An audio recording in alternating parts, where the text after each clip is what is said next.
اليمنيين لما تكون في حرب مع بلد من حقك تغلق المنافذ كلها، صح؟ تغلق المطارات كلها، صح؟ توقف كل تدفق من هذا البلد الذي بينك وبينه حرب.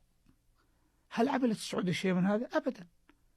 الحرب قائمة، الزائر يدخل والحاج يدخل والمعتمر يدخل وصاحب فيس العمل يدخل بالآلاف وانت في حرب. المنافذ مفتوحة المتاحة، المطارات مفتوحة المتاحة. ولو المملكة قالت لا أنا والله عندي مشكلة مع الحوثي، والحوثي اليمني هو سبب نكبتكم، قفلوا، لا زيارة لا حج لا عمرة لا عمل لا لا لا لا لا، إيش النتيجة حتكون؟ خراب.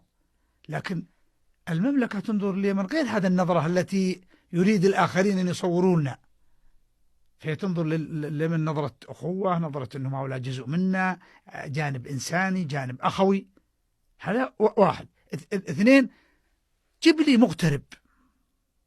مغترب واحد في إيران، جيب لي واحد متسبب رزق في إيران من اليمني، ولا أحد، إلا دورات ثقافية لغسل أدمغة اليمنيين وعودتهم إلى اليمن لقتل شعبهم فقط. فنحن الذي اليوم عنده شجاعة وعنده رؤية مستقبلية لإيجاد بديل وحليف استراتيجي لنا غير السعودية، يتفضل، هذه أيدينا ممدودة، وما نخلي السعودية على جنب، ما نقول شكر الله سعيكم مع السلامة وما قصرتوا 10 سنوات بارك الله فيكم، إذا احتجناكم بارجع لكم. نعم.